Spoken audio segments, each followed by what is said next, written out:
호세아 11장 보겠습니다.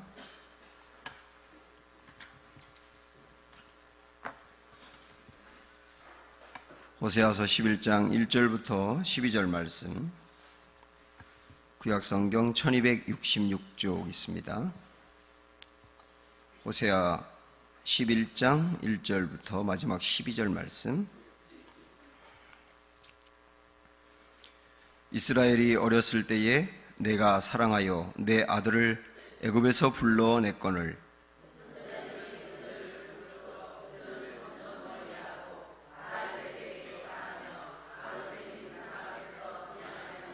그러나 내가 에브라임에게 걸음을 가르치고 내 팔로 안았음에도 내가 그들을 고치는 줄을 그들은 알지 못하였도다.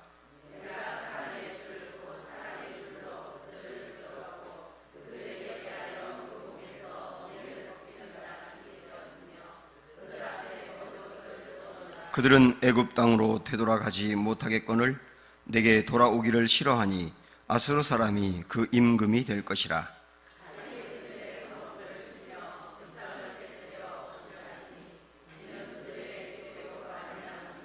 내 백성이 끝끝내 내게서 물러가나니 비록 그들을 불러 위에 계신 이에게로 돌아오라 할지라도 일어나는 자가 하나도 없도다.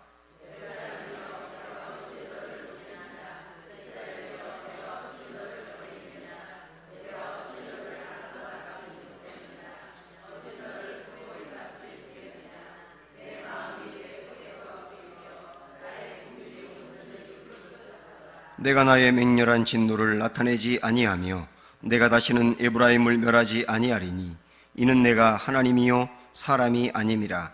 내 가운데 있는 거룩한 이니 진노함으로 내게 임하지 아니하리라.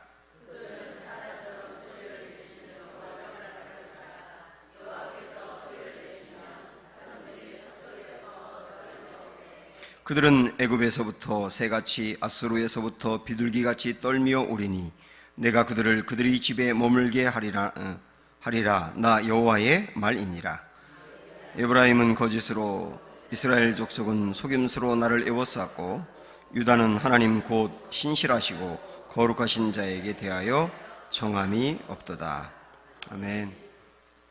사랑으로 서로 인사 좀 나누겠습니다. 가장 아름다운 미소로 사랑하고 축복합니다.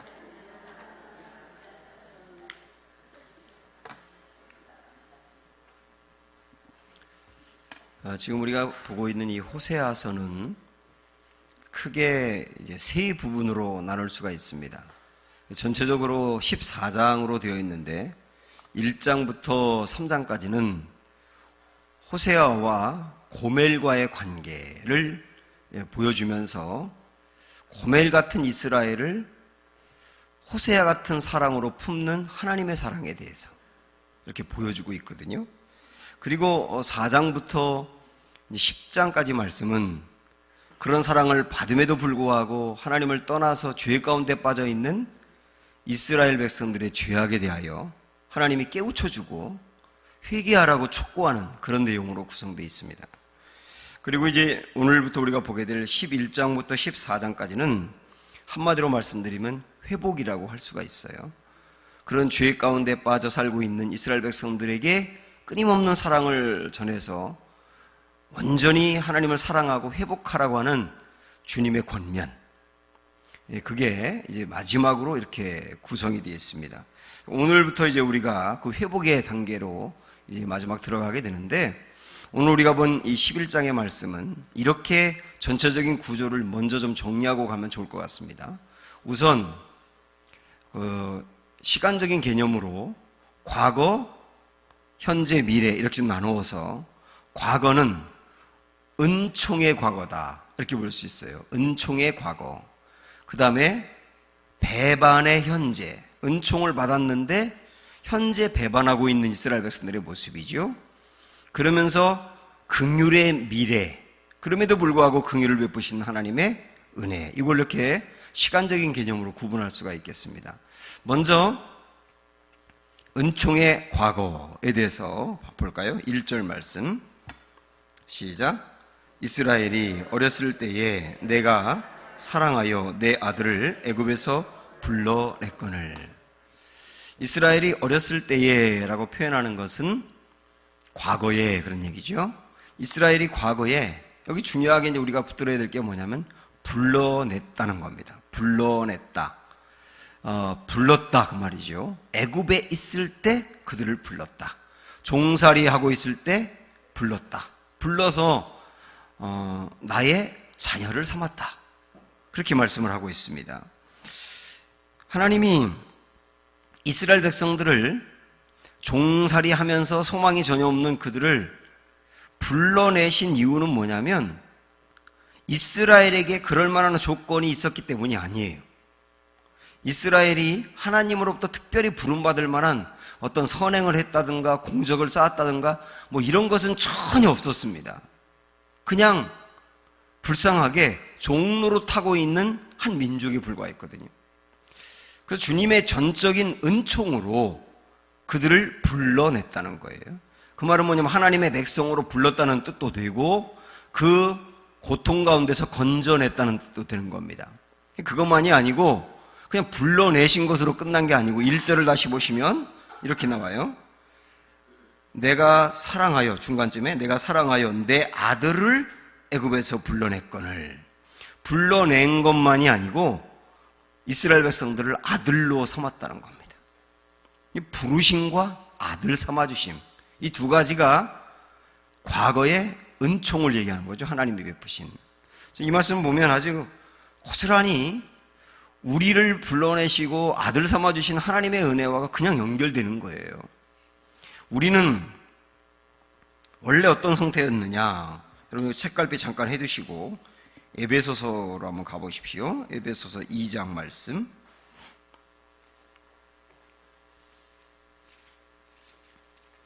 2절, 3절, 310쪽에 있어요.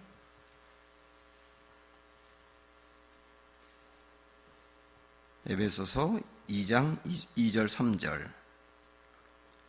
시작. 그때에, 여기서 말하는 그때는 언제냐면 구원받기 전에, 그때에 너희는 그 가운데서 행하여 이 세상 풍조를 따르고 공중의 권세 잡은 자를 따랐으니 공중의 권세 잡은 자는 사탄이죠. 곧 지금 불순종의 아들들 가운데 역사하는 영이라. 전에는 우리도 다 그 가운데서 우리 육체의 욕심을 따라 지내며 육체와 마음에 원하는 것을 하여 다른 이들과 같이 본질상 진노의 자녀이었더니. 과거에 우리가 어떤 상태였다고요? 사단을 따르는 상태였다고요.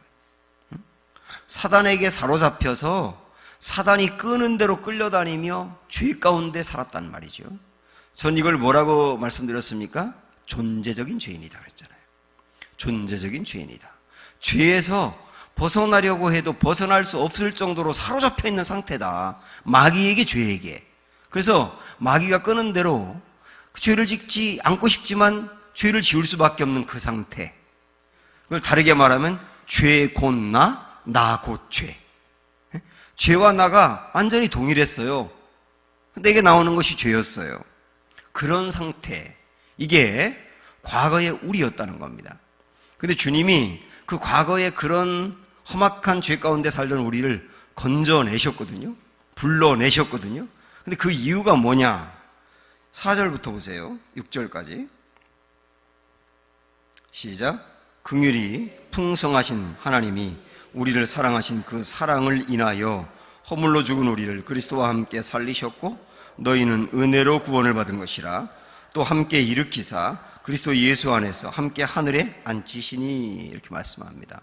여기에 보면 긍휼이 풍성하신 하나님이라고 나와 있고 그 다음에 사랑하신 그 큰 사랑이라고 나와 있고 은혜라고도 나와 있죠.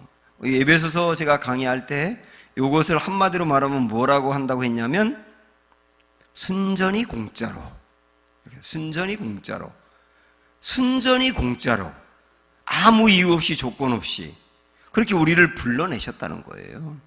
불러내셨다. 순전히 공짜로 여러분 불러내신 거 믿으시죠? 거기에 나의 공로가 아무것도 들어간 것이 없지 않습니까? 이렇게 우리를 불러내셨다. 그래서 구원받는 백성으로 삼아주셨다. 그런데 그것도 감사한데 그것만이 아니고 하나님의 자녀로 삼아주셨다. 하나님의 자녀로 삼아주셨다. 그래서 구원받은 백성은 곧 하나님의 자녀가 자연이 된 거예요. 양자의 영을 받아서 종의 영이었던 우리가 양자의 영을 받아서 그 양자의 영으로 인하여 하나님의 친아들인 예수님처럼 하나님의 자녀가 되었다, 그 말입니다. 그래서 하나님의 자녀가 되었다는 것은 하나님의 자녀가 됨으로 인해서 당연하게 따라온 것들을 생각하면 참 은혜거든요.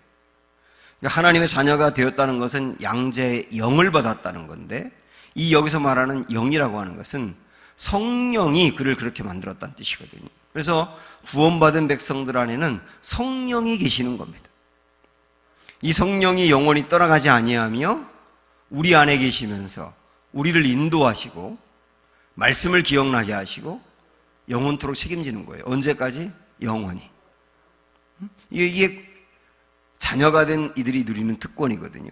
그 다음에 자녀가 됐기 때문에 우리는 기도응답을 받는 거예요. 내가 자녀이기 때문에 하나님께 달라고 할 수 있는 자격이 주어진 것이죠. 그래서 우리가 온전해서가 아니라 아들이기 때문에 달라고 할 수 있는 거고, 아들이기 때문에 달라고 하면 받을 수가 있는 거예요. 그래서 기도응답의 특권도 우리에게 주어졌단 말입니다. 또 하나는 맏아들인 예수님이 받았던 상속을 똑같이 받는다. 갈라디아서에서 제가 강의하면서 그 양자가 되면 누리는 여러 가지 특권이 있다 그랬는데, 그 중에 하나가 뭐라 그랬냐면 원래 그 집의 친아들과 똑같은 유산을 물려받는다 그랬어요. 원래 그 집의 아들은 많이 받고 양자는 적게 받는 게 아니고 그 집의 아들처럼 똑같이 받는 게 양자의 특권이거든요. 그래서 원래 하나님의 아들인 예수님이 받은 영적인 그 상속을 우리도 똑같이 받는다는 겁니다. 그래서 예수님처럼 부활하는 거고요. 그래서 예수님처럼 천국에 가는 거고요. 그래서 예수님처럼 영원 복락을 누리는 거고, 그리고 예수님처럼 영생을 누리게 되는 거죠. 이 모든 것들이 자녀가 받은 은혜요, 특권이요, 상급이라고 할 수가 있습니다. 이거를 주님이 순전히 공짜로 우리에게 부어줬다. 그래서 우리의 과거는 긍휼의, 은총의 과거다, 이렇게 말할 수 있어요. 자, 그런데 이제 오늘 본문으로 다시 호세아로 오십시오. 이런 그냥 조건 없이 은총을 받아서 하나님의 부르심을 받고 하나님의 자녀가 된 이스라엘 백성이 그 특권을 누리면서도 어떤 모습으로 현재 살았느냐, 이제 배반의 현재에 대해서 두 번째 보도록 하겠습니다. 2절부터 보세요. 2절, 3절 시작. 선지자들이 그들을 부를수록 그들은 점점 멀리하고 바알들에게 제사하며 아로새긴 우상 앞에서 분향하였느니라. 그러나 내가 에브라임에게 걸음을 가르치고 내 발로 안았음에도 내가 그들을 고치는 줄을 그들은 알지 못하였도다. 이게 어떤 의미로 보면 사춘기 같이 이제 그리고 있는 거예요. 사춘기 같은 상태가 이스라엘의 현재 모습이라는 겁니다. 하나님이 그들에게 무한정 그냥 은총을 베풀어 구원해냈고 불렀는데 그들이 우상을 숭배하는 거예요. 우상을 숭배한다는 말은 하나님에게서 답을 찾지 않고 자꾸 다른 데서 답을 찾는다는 거예요. 지금도 우리에게 우상이 뭐냐? 그러면 하나님이 아닌 다른 것에서 답을 찾으려고 한다면 그게 우상이거든요. 답을 찾으려고 한다는 말은 거기서 길을 찾으려고 한다는 뜻이기도 하고, 거기서 만족을 얻으려고 한다는 뜻이기도 하고, 거기서 복을 받으려고 한다는 뜻이기도 하고, 거기서 행복을 얻으려고 한다는 뜻이기도 해요. 그래서 이렇게 살아가고 있고 반항하는 이스라엘 백성들을 보면서 여기 말씀에 이제 뭐라고 표현하고 있냐면 에브라임에게 걸음을 가르치고 내 팔로 안았다 그랬어요. 그러니까 우리 하나님께서는 그렇게 우상을 숭배하고 하나님이 아닌 다른 것에서 답을 찾고 있는 이스라엘 백성들에게 선지자를 보내가지고 그러면 안 된다고 깨우친 겁니다. 그 선지자들이 하나님이 그들을 걸음을 가르쳤다라고 하는 뜻이에요. 그 다음에 율법도 여기 해당되는 거예요. 그래서 크게 보면 선지자와 율법이거든요. 율법을 먼저 줬고 그 다음에 이제 선지자를 줬는데 이 두 가지를 통하여 그러면 안 된다, 이 길로 가야 된다라고 알려준 것입니다. 지금 우리에게는 이게 성경인 거죠. 그 다음에 목회자의 설교일 수도 있는 거고요. 이런 걸 통하여서 그렇게 하면 안 된다고 하고 또 넘어지는 그들에게 팔로 안았다. 그러면 안 되지. 안고서 그러지 마 하고 하나님이 다시 깨우쳐 줬다는 거예요. 그래도 그들은 계속 우상 숭배하고 곁길로 나갔다는 겁니다. 이게 이제 사춘기예요. 사춘기 신앙이죠. 아이들도 부모의 그 사랑을 극진히 받다가 그 다음에 부모 앞에서도 또 고분고분하다가 이제 애들이 반항하기 시작하는 게 사춘기거든요. 이 사춘기가 되면 자꾸 부모에게서가 아니라 다른 데에서 뭔가를 얻으려고 해요. 그 다음에 내 집이 아니라 다른 데서 소망을 얻으려고 하고, 그러면서 구속받는 걸 싫어하고 통제받는 걸 싫어하고 내 마음이 원하는 대로 내가 하고 싶은 대로 하고 싶다는 게 이 사춘기 아닙니까? 그래서 이 사춘기를 여러분 중에서도 사춘기 요란하게 보내신 분도 있을 거고 비교적 잔잔하게 보내신 분도 있을 텐데, 우리 아이들은 우리 때보다 훨씬 더 사춘기를 되지 못하게 보내지 않습니까? 그래서 어떤 아이들은 도무지 통제하기 어려울 정도로, 그래서 부모가 아주 반듯하게 살았는데 또 아이들은 또 안 그런 집도 있고, 어떤 집은 또 부모는 또 보면은 엉망으로 살았던 것 같은데 애들은 또 반듯하기도 하고, 그래서 정말 답이 안 나오는 게 청소년 시기거든요. 그 아이 안에 있는 그 인자가 어디로 튈지 모르고, 그래서 하나로 말할 수 없는 게 청소년 시기 아닙니까? 사춘기 시기. 그 안에 있는 어떤 사람 안에 있는 죄성이라든지 부패성이라든지 반항성 같은 게 이렇게 막 표출되는 시기가 그때인 것 같아요. 그래서 사춘기가 이런 모습인데 신앙도 사춘기가 있다는 거예요. 자꾸 하나님에게서 반항하면서 다른 길로 가려고 하고 하나님 붙들어 놔도 또 가려고 하는 그런 상태를 말하는 거죠. 이런 타락의 상태가 현재 이스라엘의 모습이라는 겁니다. 그래서 주님이 이들에게 경고하는 말씀이 5절에 나오거든요. 보세요. 5절 시작. 그들은 애굽 땅으로 되돌아가지 못하겠거늘 내게 돌아오기를 싫어하니 아수르 사람이 그 임금이 될 것이라. 자꾸 이스라엘 백성들은 조그만 어려우면 애굽이 좋았는데, 애굽을 떠난 지가 언젠데, 애굽이 좋았는데 그 아주 입에 붙어버렸어요. 그리고 정작 애굽으로 가지도 않으면서 결국 그래서 이들은 아수르로부터 큰 고통을 당하게 될 것이다 라고 주님이 경고를 하는데도 불구하고 여전히 깨닫지 못하는 거예요. 6절 7절까지 맞아 봅니다. 칼이 그들의 성읍들을 치며 빗장을 깨뜨려 없이 하리니 이는 그들의 계책으로 말미암았음이니라.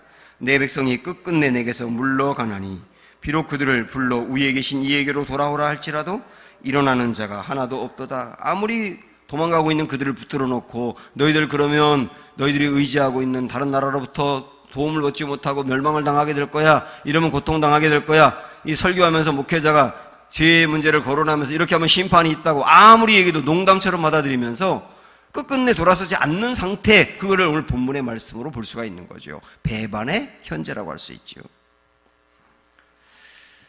사울왕이 가지고 있는 결정적인 문제는 뭐냐면 하나님에게서 답을 찾으려고 하질 않아요. 그리고 그가 사울에 대해서 여러분 읽어보세요.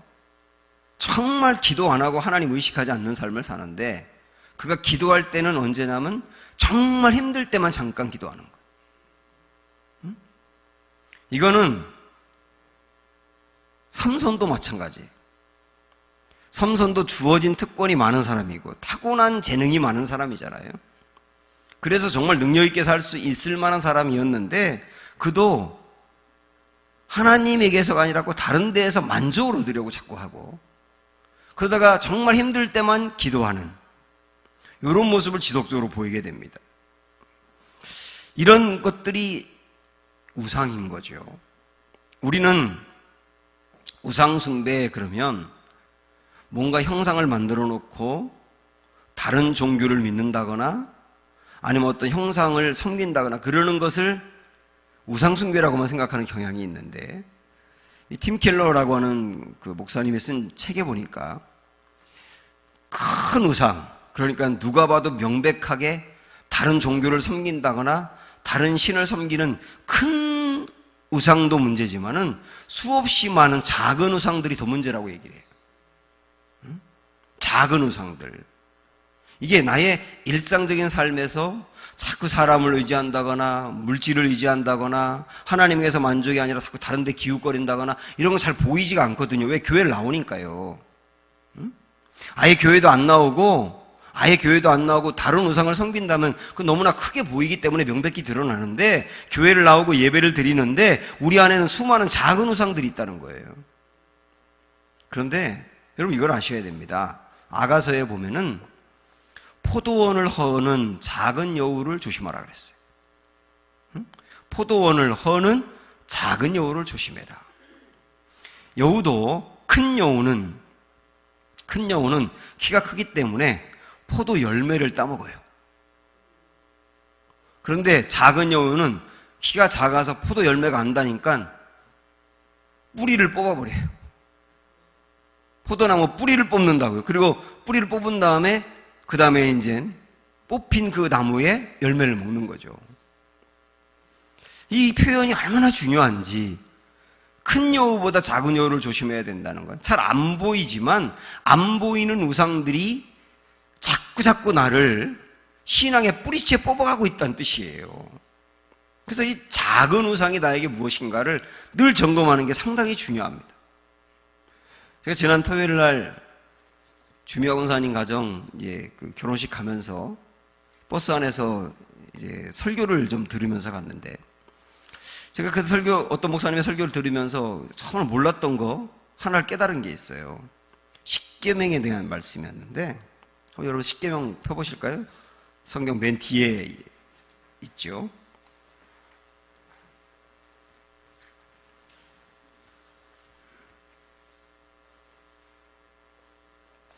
여기 이제 1계명부터 10계명이 나와 있는데, 1계명부터 10계명에서 특별히 2계명을 보면은 2계명이 제일 길어요. 그렇죠? 제일 길어요. 이 출애굽기 20장에서도 제일 길게 나와 있는데, 다른 계명과 달리 이 2계명이 특별히 특징이 뭐냐면, 긴 것도 특징이지만 우상을 섬기지 말고 세우지도 말라라고 말씀하신 다음에 우상을 숭배했을 때의 결과와 우상을 숭배하지 않았을 때의 결과가 명백히 나와 있다는 거예요. 다른 조항과는 달리. 한번 읽어보세요. 제2계명 시작. 제2는 너를 위하여 새긴 우상을 만들지 말고 또 위로 하늘에 있는 것이나 아래로 땅에 있는 것이나 땅 아래 물속에 있는 것에 어떤 형상도 만들지 말며 그것들에게 절하지 말며 그것들을 섬기지 말라. 나 내 하나님 여호와는 질투하는 하나님인즉 나를 미워하는 자의 죄를 갚되 아버지로부터 아들에게로 3, 4대까지 이르게 하거니와 나를 사랑하고 내 계명을 지키는 자에게는 1000대까지 은혜를 베푸느니라. 이렇게 아주 우상 숭배한 자와 하지 않은 자에 대해서 하나님 어떤 결과가 있는지를 너무나 명백하게 말씀한 거예요. 물론 내 부모를 공경하라 그리하면 내가 장수하리라, 이 말씀도 잠깐 조항이 나와 있지만 여긴 부모를 공경하지 않은 자에 대한 조항은 없지 않습니까? 이 계명만이 유독 그걸 강조하고 있는 거예요. 그리고 제일 길게 주님이 언급한 겁니다. 이게 우리가 신앙생활하면서 자칫 잘못하면 범할 수 있는 것이 이 계명이라는 뜻이에요. 이 계명. 그래서 여기 우상을 만들지도 말고 섬기지도 말고 절하지도 말라 그래서 천주교에서는 이 계명이 없잖아요. 마리아에게 절하고 그러기 때문에 의도적으로 이 계명을 아예 빼버렸어요. 빼버리고 10계명을 둘로 나눴어요. 이게 이제 문제인데, 이 계명이 하나님 굉장히 중요하게 강조한 것이라는 것을 알 수 있습니다. 다시 오늘 말씀으로 오셔서 이스라엘 백성들의 현재 배반의 특징은 우상들이었다. 우리 오늘 이 말씀을 생각하면서 나에게 있는 작은 우상들이 무엇들이 있는가 한번 잘 생각해 보자는 거예요. 그래서 이스라엘은 거듭된 하나님의 이 경고와 하나님의 책망의 말씀을 들으면서도 그들이 깨닫지 않았기 때문에 하나님으로부터 버림을 받는 게 맞아요.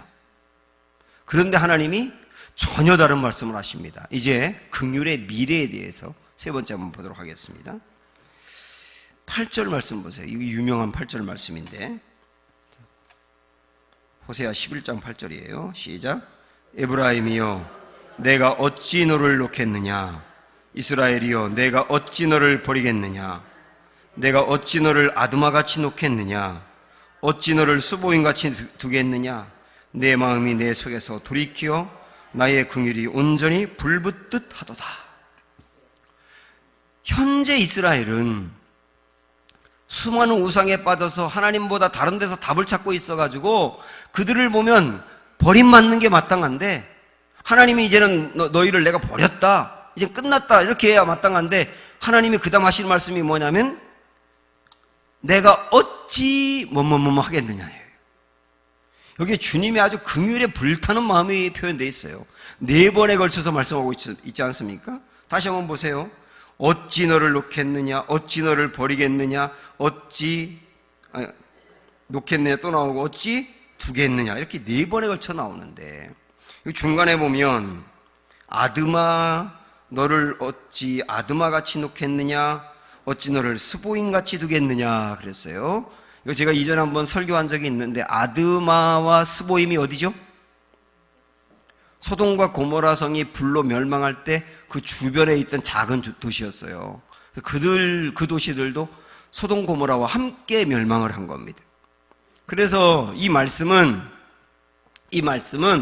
하나님이 이 작은 도시들, 이 아드마나 스보임 같은 작은 도시들이 심판받아 멸망한 것처럼 내가 어찌 나의 백성인 이스라엘이 멸망당하도록 그냥 두겠느냐?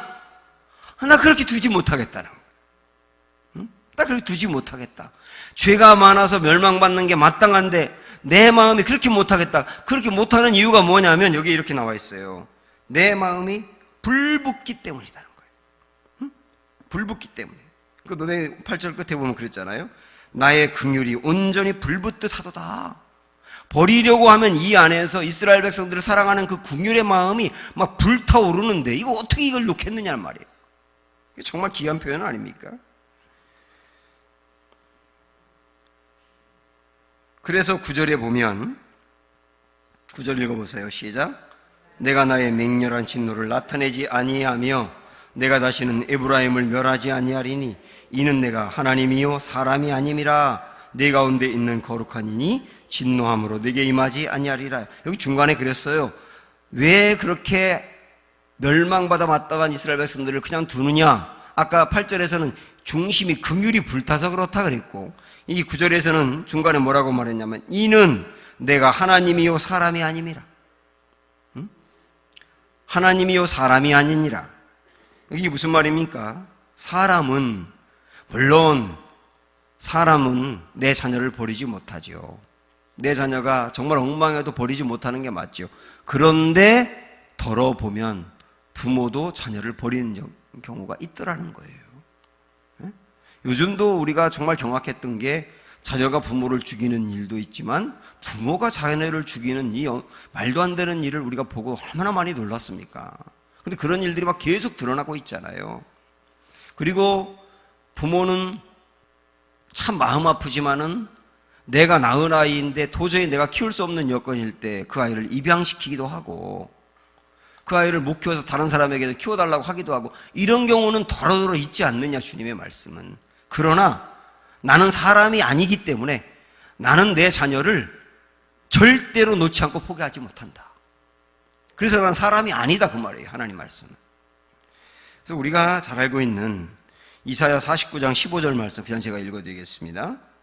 여인이 어찌 그 젖먹는 자식을 잊겠으며 자기 태에서 난 아들을 긍휼히 여기지 않겠느냐.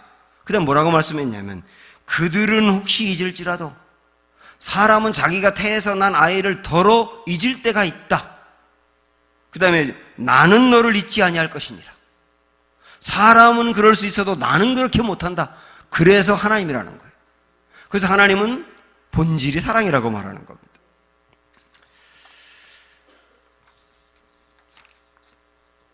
아브라함이 이스마엘을 낳고 13년 동안 하나님과의 관계가 거의 단절 상태였는데, 여러분 다 아시지만 단절 상태에 있던 아브라함과 하나님이 다시 만나서 하나님의 복을 받아 아들을 낳게 되는데, 아브라함이 회개하고 하나님 저 정말 잘못했어요, 저를 좀 받아주세요, 그래서 하나님 만나셨나요? 아니에요. 아브라함은 그냥 마냥 이스마엘이 좋아가지고 쪽쪽 빨고 살았는데 하나님이 그 아브라함을 찾아가셨잖아요. 잘못은 아브라함에 의해서 자격을 잃어버렸는데 찾아가신 분은 하나님이시라. 야곱이 형과 아버지에게 큰 죄를 범하고 도망을 칠 때, 야곱이 도망치다가 너무 힘들고 어려우니까 하나님 정말 잘못했어요 이러면서 회개했고 하나님 찾았나요? 그러지 않았는데 하나님이 그에게 나타나서 너와 함께 하겠다 이렇게 말씀하신 거 아닙니까? 하나님의 긍휼이 불타기 때문에 내가 선택한 자를 놓지 못하겠다는 거예요. 내가 내 자녀를 놓지 못하겠다는 거예요. 그래서 우리가 호세아서 앞에서 제가 이런 비슷한 말씀을 드리면서 이게 하나님의 아리랑이다 하는 말씀도 드렸잖아요. 떠나가는 사람을 어떻게든지 놓을 수 없는 그 하나님의 애절한 마음, 때로는 너 갈 테면 가 하는 것도 가라는 의미가 아니라 그 말 듣고 가지 말라는 의미로 말씀하신다는 거예요. 그렇게 놓지 못하겠다는 거예요. 사실 우리가 이 말씀을 생각을 해보면 어떤 때는 말이죠, 내가 구원받은 백성으로서 이래도 구원이 나에게 남아있을까? 그런 생각이 들 때가 있어요. 죄에 무너져서 살아가면서 이래도 나에게 구원이 남아있을까? 그런 생각이 들 때가 있다고요. 여러분 잘 생각을 해보십시오. 만약에 구원이라고 하는 게 내 노력이나 내 어떤 결정으로 구원을 취한 거라고 한다면, 내가 구원받을 만한 조건이 안 될 때는 내가 취했던 구원을 잃어버린 게 맞아요. 그러니까 내가 구원을 내가 결정하고 내가 선행을 쌓고 내가 공로를 쌓아서 구원을 얻은 거라고 한다면 선행도 잃어버리고 공로도 잃어버리고 내 결정도 흐려지면 구원을 잃어버리는 게 맞다고요. 그런데 구원이라고 하는 것은 애초에 내가 조건을 쌓고 내가 자격이 되어서 얻는 게 아니잖아요. 그래서 그냥 하나님이 선물로 내게 주신 은혜잖아요. 은혜이기 때문에 잃어버릴 수가 없는 거예요. 애초부터 하나님이 내게서 조건을 갖고 구원하신 게 아니기 때문에 말이죠. 그래서 내가 때로는 이래도 구원이 나에게 남아있을까라고 하는 내 자신을 보면서 의구심이 생기고 회의감이 들 때가 있지만은 그때도 여러분 믿어야 되는 겁니다. 내 어떠함 때문에 구원받은 게 아니라 하나님의 사랑 때문에 구원받은 거다. 그래서 하나님이 그 사랑을 놓지 않고 계시는 거다. 그래서 하나님이 구원받은 우리가 형편없는 모습일 때 고쳐 쓰면 썼지 버리진 않는 거예요. 이게 성도의 은혜예요. 제가 아는 어떤 분은 아이 하나를 어릴 적에 입양을 했거든요. 그래서 그 아이를 키웠는데 자녀가 둘이 있는데도 불구하고 또 하나를 딸 아이를 데려와서 입양을 했어요. 이 아이가 자기가 입양된 지를 몰랐다가 고등학교 때 입양된 걸 알게 됐어요. 그래가지고 그 다음부터 방황을 시작했는데 온갖 죄라고 하는 죄는 다 짓고 다니고, 그래서 이 부부가 밤마다 얘를 찾으러 다니는 게 일이었어요. 갔다가 한참 있다 돌아오기도 하고 돌아올 때는 완전히 엉망된 상태로 돌아오고, 그렇게 몇 년을 했다는 건 몇 년을. 그래서 그 아이의 엄마 되는 권사님이 저에게 쭉 그 아팠던 스토리를 얘기하는데 제가 이렇게 물었던 적이 있어요. 권사님, 그 아이가 그렇게 말썽 피울 때 그냥 버리고 싶지 않았어요? 이렇게 물어보니까 그때 이 권사님 하는 말이 뭐냐면, 버릴 거였다면 데려오지 않았죠. 이 아이가 잘못되어서 버릴 거였다면 애초부터 데려오지 않았죠. 저는 그 이야기를 들으면서 하나님의 사랑을 봤어요. 우리가 잘못한다고 버릴 거였다면 하나님의 척도 구원하지 않았지. 엉망이면 고쳐서 쓰면 쓸지언정 버리지 못하겠다고 하는 그 주님의 마음. 이게 오늘 우리에게 보여주는 주님의 사랑이에요. 중심이 긍휼이 불붙듯 하기 때문에 못 버리겠다는 거예요. 그래서 이 긍휼의 사랑을 가지고 우리를 다 붙들고 계신데, 이 붙들고 계시는 것을 4절에서는 이렇게 표현하고 있어요. 4절 말씀 이제 한 번 더 봅니다. 시작. 내가 사람의 줄, 곧 사랑의 줄로 그들을 이끌었고 그들에게 대하여 그 목에서 멍에를 벗기는 자 같이 되었으며 그들 앞에 먹을 것을 두었노라. 여기 사랑의 줄로 그들을 이끌었다, 그렇게 말씀했어요. 그거는 이해가 되겠어요. 아, 사랑의 줄로 우리를 붙들고 계시다는 뜻이구나. 근데 그 앞에 보면 또 뭐라고 표현하고 있습니까? 사랑의 줄 앞에 사람의 줄, 곧 사랑의 줄, 이렇게 표현하고 있어요. 이게 무슨 뜻일까? 왜 사랑의 줄이라고만 해도 되는데 사람의 줄이라고 했을까? 그래서 사람의 줄이라고 하는 말은 짐승을 이끄는 줄이 아니라는 거예요. 짐승을 이끄는 줄은 어떤 줄이냐? 물론 짐승들도 잘 이렇게 달래면서 하면 말을 잘 듣는다고도 합니다만은 우리 강아지 보니까 별로 그런 것 같지 않아요. 제가 이제 이 아이 목줄을 하고 산책을 가는데 가다가 안 가겠다고 버틸 때가 있어요. 그러면은 왜 그러냐고 그러면서, 왜 그러냐는 말 무슨 말인지 모르긴 하지만 왜 그래 그러면서 이렇게 머리를 쓰다듬어 주면서 가야지, 아빠 따라와야지. 그러면 안 따라오는 거예요, 이놈이. 절대로. 그럼 어떻게 하면 오느냐? 잡아 끌면 와요. 응? 돌이 없더라 잡아 끌면 오더라고요. 이게 짐승의 줄이에요. 응? 곁길로 나갈 때, 잘못된 길을 걸을 때 강압적으로 잡아 끌어야 말을 듣는 게 짐승의 줄이라는 겁니다. 그래서 사람의 줄은 뭐냐면 하나님이 그렇게 하지 않는다는 거예요. 그 사람은 지금 형편없고 어르고 달래고 그 다음에 그를 축복하고 가능성을 이야기하고 그래도 말을 안 들을 때가 있지만은 그래도 짐승을 다루듯 하는 게 아니라 끊임없이 긍휼과 사랑의 줄로 계속 나아가기만 하면 끝내 사람이 변하는 건 그 사랑이라는 거죠.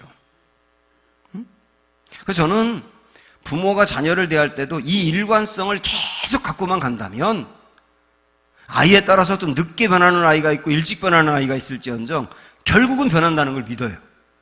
이 일관성을 유지 안 하니까 문제예요, 결국은. 사람은 그렇게 하게 돼 있다는 거예요. 사랑을 주면 끝내 그 사랑으로 감격해서 변할 때가 온다는 거죠. 하나님은 우리를 짐승의 줄로 끌듯 끄는 게 아니라 사랑의 줄로 끌듯 끌고 온다는 거. 이 말은 뭐냐면